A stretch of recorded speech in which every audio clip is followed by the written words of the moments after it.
اهلا بيكم في حلقه جديده من حلقات لقرع. النهارده كلامنا هيكون عن نصايح الجوله 26 وكلام كتير قوي قوي قوي عن مرموش والسيتي وتجيب مين وتبيع مين وتكابتن مين. حلقه دسمه، حلقه فيها خلاصه الجوله اللي جايه. هيكون في حلقه تانية الاسبوع ده ان شاء الله. صوتي باين عليه البرد، وده للاسف كان السبب اللي خلاني الفتره اللي فاتت دي كلها بقالي اسبوعين ما بنزلش فيديوز. انا خدت منهم 10 ايام اصلا كنت ما فيش خالص، فالحمد لله الواحد يا دوبك قام شويه وعامل كوبايه شاي. يعني لسه اهو بنمشي الدنيا، وان شاء الله ربنا يوفقنا في الحلقات اللي جايه. بعتذر جدا عن الحلقه اللي بتاعت الجوله اللي فاتت اللي ما نزلتش، ولكن ادينا اهو رجعنا تاني بالكونتنت والفيديوز اللي هتنزل ان شاء الله من النهارده. ولكن قبل ما نخش في الحلقه بتاعت النهارده ما تنسوش تدعوا لاخواتنا في غزه وفلسطين والقدس وكل الدول العربيه وفي الضفه الغربيه كمان، خصوصا للاباده والحرب اللي بيتعرضوا لها بقالهم فتره كبيره جدا. ادعوا لهم وربنا يثبتهم ويحفظهم الفتره دي والفتره اللي جايه، وينصر فلسطين عن قريب ان شاء الله.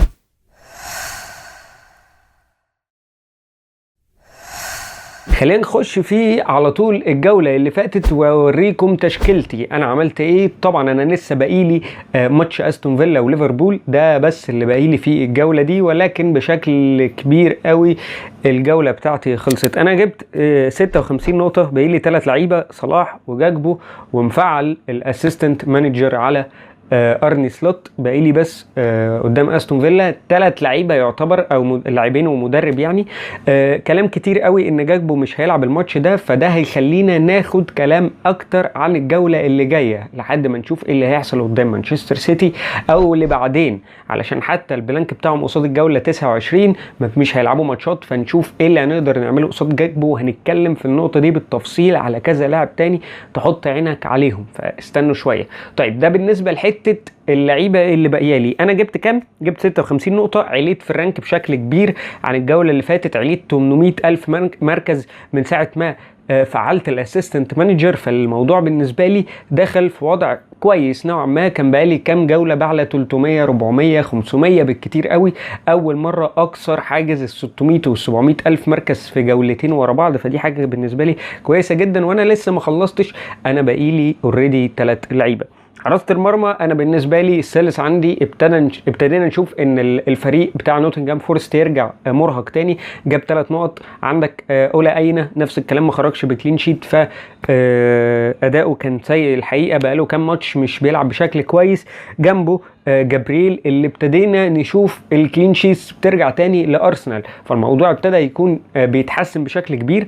الموضوع رجع تاني بقى كويس للكلين شيتس. الارسنال ممكن نفكر فيهم بعد كده، لكن لسه جدولهم مش الافضل نوعا ما، وارسنال هجوميا مش مستقره ولا دفاعيا كمان الفتره دي بشكل كبير، فممكن نشوف ان احنا نعتمد على لعبتهم ولا لا. ولكن اللي عنده جابرييل خليه عنده ويكمل في فريقه، لان لسه بنشوف استقرار دفاعي في ارسنال بشكل كبير جدا، فمحدش يتصربع ويبيع جابرييل او اي حد من ارسنال عموما. هو ما اعتقدش ان في حد ما عندوش غير جابرييل يعني. هو رجع ومبقاش يعمل مساهمات، الضربات الركنيه قلت بشكل كبير لان خلاص الخيارات الهجوميه كي هافرتز يعتبر الموسم بتاعه انتهى، ساكا مش موجود وبيقولوا هيجيب شهرين كمان، فلسه مش عارفين ارتيتا هيلعب بشكل ازاي في ارسنال. اخر حد معايا كان في الثالث المدافع يعني، وهو مايكولينكو من ايفرتون، برضه ما خرجش بكلين شيت والوضع معاه صعب. خط النص بالنسبه لي صلاح الكابتن اللي ما زال بيتصدر قائمه الهدافين وجاب 16 نقطه وما زال بيتالق، وطبعا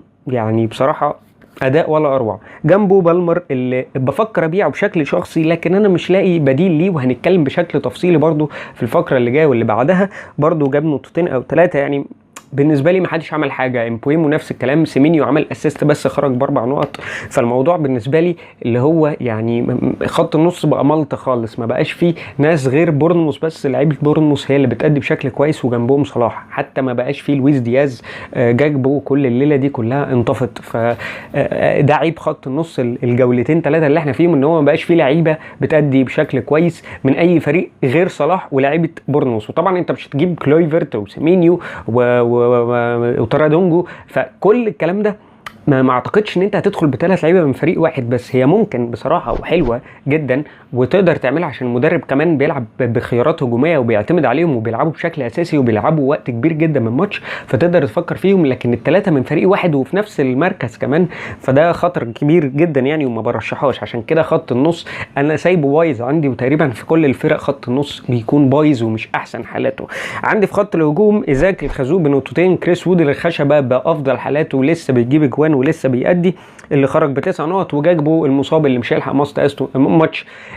ماتش استون فيلا كمان، واتقال ان هو مش هيلعب الجوله دي، ويا دوبك ممكن يلحق ماتش السيتي بالعافيه كمان، وممكن يقعد دكه. فبفكر اخلص منه وشكرا، واروح لحد زي هنتكلم عليها برضو في الفقره اللي جايه. دكتي كارثيه جدا كلها صفار. ارني سلوت جاب 8 نقط ولسه قدامه استون فيلا، الدنيا تمام. انا خدت منه الدبل الجوله اللي فاتت، جاب 15 نقطه، دبل الجوله دي جاب لحد دلوقتي 8 نقط. اعتقد برضو ان هو يخرج فرنجي 15 نقطه برضو، او 16 نقطه حاجه كده يعني، مش هيخرج بشكل كبير قوي. عندي الماتش اللي بعده وهو قدام السيتي، ده اللي اعتقد ان انا ممكن ابيعه واروح لكذا حد تاني. هنتكلم في حلقه يوم الخميس او يوم الاربعاء اللي هتنزل، هتكلم فيه عن فريقي والافكار اللي انا عملتها والتبديلات كمان اللي انا عملتها. خلينا ندخل على الفقره اللي بعد كده، وهي فقره تكرف مين للجوله ال26 من فانتزي الدوري الانجليزي.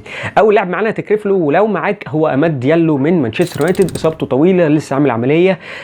بيقولوا ان الموسم بتاعه انتهى بشكل كبير، هو لسه مش اكيد، ولكن بيقولوا ان الموسم بتاعه انتهى بشكل كبير ومش هيلعب الجولات اللي جايه. فاللي عنده اماد ديالو يلحق يبيعه قبل ما يرخص اكتر ما هو رخيص، ويلحق يروح لخيارات تانية هتكلم عنها برضو بشكل كويس. لكن ممكن تفكر في حد من بورنموث لو انت مش معاك ولا سيمينيو ولا كلويفر، لان برضو خرجوا بشكل كبير وكلهم بيساهموا ومساهماتهم كويسه نوعا ما. اكتر واحد فيهم طبعا كلويفرت، لكن لو مش معاك كلويفرت روح لحد زي سيمينيو وبرضه بيأدي. هو بس المشكله عنده ان هو كفيف، مش بيشوف الجون فين عشان بيشوط غلط دايما. بصوا الكلب بيهوى، والله هو كل حلقه على الحوار ده تلاقي الكلاب بتهوى وقت ما انا بصور. انا مش فاهم ليه بقى والله. يعني انا بصور الساعه 10 بيهوهوا، بصور الساعه 1 بيهوهوا، بصور الساعه 4 الفجر بيهوهوا.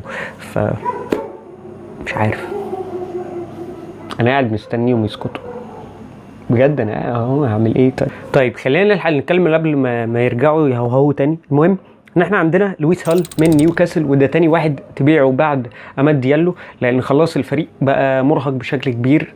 كلين شيتس راحت في اخر فتره، هو ما بقاش حتى يقدر يتقدم بشكل هجومي كتير زي الاول، مستواه قل بشكل كبير، الفرقه كلها مستواها قل. فما اعتقدش ان هم هيقدروا يحققوا استقرار الفتره اللي جايه اذا كان لويس هال. ايزاك ذات نفسه بيلعب 90 دقيقه بقاله كتير قوي، فممكن يتصاب يعني. وانا حاسس ان هو قريب من الاصابه بشكل كبير لو فضل يلعب بالشكل ده يعني، خصوصا ان مفيش ليه بديل. ففكره ان هو بيلعب اساسي كل ده ورا بعض وماتشات كتيره جدا، فالفريق بقى مرهق. فاللي معاه لويس هال يحاول يخلص منه لو هو معاه رفاهيه التبديلات يعني. مفيش غير اللاعبين دول بس، اكتر من كده مش عارف اقول لك تبيع مين، لان كل اللعيبه ظهرت الجوله اللي فاتت بشكل كويس، الجوله اللي قبلها ظهرت بشكل كويس كمان لما عدينا ال100 نقطه، فالدنيا ابتدت تمشي بشكل كويس مع اللعيبه كلها. فما فيش لعيب اقدر اقول لك روح عليه العين بيعه، ده فعلا لازم يتباع. حتى بالمر ما ينفعش يتباع وسط الناس الكتيره اللي موجوده في فريقك، وغير ان مفيش لعيبه في خط النص بتأدي بشكل كويس زيه او زي لعيبه تانية من الفرق، زي ما اتكلمنا في حته بورنموث بس. واكيد مش هتدخل بثلاث لعيبه من بورنموث في نص الخط، سيمينيو وكلويفرت والثالث اللي احنا اتكلمنا عليه نسيت اسمه، بس الثلاثه دول مع بعض ما ينفعش تدخل بيهم يعني. بس فدي الفكره كلها في حته تبيع مين وتكرف لمين، الا لو انت ليك احساس ان اللاعب ده مش هيعمل حاجه، روح ورا احساسك، لان هي دي الحاجه بصراحه اللي بقت تفرق الجولات دي. خلينا نتكلم على اهم حاجه في الفقره بتاعه الجوله 26، وهي تجيب مين للجوله 26. اول لاعب معانا لازم تفكر انك تجيبه وهو ماتيتا، في حاله لو انت خلاص قررت انك تبيع جاكبو على حسب اصابه جاكبو هتعمل فيه ايه. ولكن الفكره كلها في انك خلاص لو قررت تبيع جاكبو او ايزاك او اي حد من اللعيبه اللي انت عايز تبيعهم في خط الهجوم، انا شايف انك تقدر تروح لحد زي ماتيتا. مهم جدا، الواد بيأدي، الواد لسه ديفرنشال وريسك يعني، نسبه ملكيته مش عاليه قوي، ماتشاته اللي جايه نوعا ما يقدر يجيب فيها، وهو الوحيد الخطوره كلها جايه من ناحيته. نفس الكلام على ماتيتا، في واحد مش واخدين باله، الناس مش واخده بالها منه، وهو كونيا، ماتيوس كونيا من ولفرهامبتون. ده حرفيا ولفرهامبتون بتتمثل في ماتيوس كونيا، بس قدام ليفربول جاب جون خسروا 2-1 تقريبا، فهو الوحيد اللي شارك وهو الوحيد اللي جاب جون، بقاله جولتين بيلعب بشكل كويس، استقراره رجع، في فورمته رجعت، وحتى هو رخيص بشكل كبير عن ماتيتا وعن الخيار الثالث اللي انا هقول لك عليه وهو عمر مرموش، وده اللي هنتكلم عنه في فقره لوحدها دلوقتي حالا. بس قبل ما اتكلم في حته عمر مرموش، عندنا اخر لاعب لازم تفكر انك تجيبه وهو كيركيز من بورنموث. دفاعيا لو انت معاك واحد بس زي سيمينيو او سيمينيو وكلويفرت ومعاهم حد زي كريكيز، انت كده خلاص ماتشات بورنموث الجولات اللي جايه سهل نوعا ما، كلين شيت مش مضمون، لكن كريكيز مهم ووجوده مهم، وده البديل المناسب للويس هال او حد زي مايكلينكو، رغم ان مايكلينكو قدامه ماتش قصاد مانشستر يونايتد، ومانشستر يونايتد عندها كميه اصابات مرعبه، فاعتقد ان سهل جدا ايفرتون تخرج بكلين شيت قدام مانشستر يونايتد، الموضوع مش صعب، وغير كده الماتش على ارضهم كمان فسهله نوعا ما يعني. بس خلينا نخش في اهم حاجه واهم فقره معانا، وهي تجيب مرموش ولا ما تجيبوش ولا تستنى شويه ولا تعمل ايه. هنتكلم دلوقتي حالا على عمر مرموش، تعمل ايه معاه. بص انا هقول لك على كذا حاجه تساعدك في انك تقرر تجيب عمر مرموش ولا لا، وانت اللي هتقرر مش انا، وانا هقول لك رايي في اخر الفقره دي تجيبه ولا ما تجيبوش. اول حاجه مرموش عنده 4 ماتشات جايين، ليفربول، توتنهام، نوتنجهام فورست وبرايتون، وهيبدا من ماتش برايتون اللي هو في الجوله 29 ماتشاته تبقى سهله لحد اخر الموسم. مانشستر سيتي هتبدا جولاته تتسهل، لكن في نفس الوقت انت لو بصيت على ماتش ليفربول، على ماتش توتنهام، على ماتش نوتنجهام فورست، بعد ما الارهاق هيمسكهم، بعد ما الماتشات كلها تبدا تكتر، بعد ما ان هم انا شايف ان هم مش هيقدروا يحافظوا على مركزهم، فليفربول دفاعهم مش مستقر، فيقدر عمر مرموش يجيب يقدر، ممكن حماسه في انه لسه خارج من الهاتريك يساعده في انه خلاص معنوياته تبقى عاليه، الدنيا بالنسبه له حلوه جدا، مبسوط مرتاح. طريقه لعب جوارديولا اتغيرت من ان هو بيعتمد على الاظهره زي جافارديول مثلا من ناحيه الشمال او ناحيه اليمين، ايا كان مين الظهير اللي بيلعب او الجناح اللي بيلعب، لان هو اتحولت لان مرموش هو اللي بيعتمد عليه، الفرقه كلها بتنزل بتسحب المدافعين ومرموش هو اللي بيسرح لوحده وبيقدم 3 اجوان زي ما حصلت الماتش اللي فات، بمختلف الطرق بقى على حسب، ممكن تيجي مره من الجناح، ممكن تيجي مره من إيدرسون على طول، ممكن تيجي مره بمجهود فردي زي ما هو عمل. دي كلها طرق جديده شفناها من جوارديولا، نقدر نشوف شويه تحسن بشكل كويس في اداء مانشستر سيتي. هل هو هيكمل على كده؟ مش عارفين، ووسط الماتشات اللي جايه انا ما اقدرش اقول انها ماتشات سهله لحد الجوله 29، ولكنهم دفاع الماتشات اللي هيلعبوها زي ليفربول دفاع ملط، يقدر يجيبوا ماتش يخلص تعادل مرتاح، يخلص فوز لليفربول، ولكن برضو السيتي تقدر تجيب فيه اهداف، ولكن ممكن السيتي تكسب كمان لان الماتش على ارضها وهم لسه راجعين بمكسب كبير جدا عن الماتش اللي فات 4-0، فيقدروا يجيبوا اهداف بشكل كويس. ومرموش اعتقد ان هو هيشارك بشكل كويس في الجولات دي كلها، ونسبه ملكيته قليله جدا، فالناس ممكن تفكر فيه بعد الهاتريك ويقدروا يجيبوه، ويستغلوا كمان ان هو ما عندوش بلانك في الجوله 29، فدي نقطه مميزه جدا بالنسبه له. طيب الحته الثانيه اللي بتكلم فيها وهي دفاع توتنهام، برضو نفس حته ليفربول بس هو دفاعهم ملطه اكتر، ما عندهمش دفاع اصلا. طيب فكره نوتنجهام فورست دفاعهم كويس، لكن مع الوقت انا زي ما بقول لك هما الفرقتين اللي هي نوتنجهام فورست ونيوكاسل الاثنين ابتدوا دفاعهم يرهق ويبقى تعبان، واللعيبه ابتدت تتعب هجوميا، زي كريس وود محتاج بديل علشان عامل السن بتاعه مش هيقدر يجري، مش هيقدر يلعب 90 دقيقه كل ماتش، فلازم يرتاح. فكره برضو الدفاع عندهم ان الدفاع نفس الدفاع بيلعب كل ماتش، فهل هنشوف ان هم هيتعبوا بشكل كبير جدا، فده هيؤدي الى ان مرموش يقدر يسجل في الماتش بتاعهم؟ ممكن نشوفها، وانا حاسسها منطقيه، ولو عايز تجيب مرموش هات مرموش، ما عنديش مشكله، لكن خلينا نسال السؤال المهم، وهو انت هتجيب مرموش مكان انهي لاعب من اللي عندك؟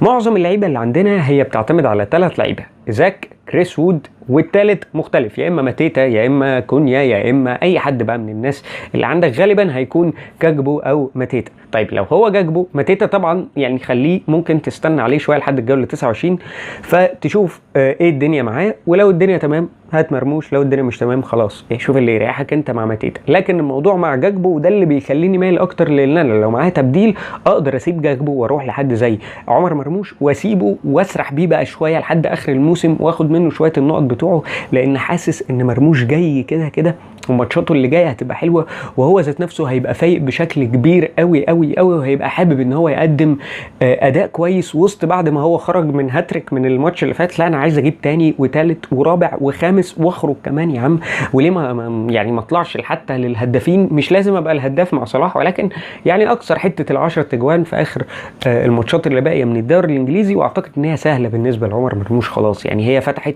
فهتفضل فاتحه معاه. غير كده كمان ما عندوش بلانك زي ما اتكلمنا، فهو مكمل معاك لحد ال 34 والاخر الموسم كمان.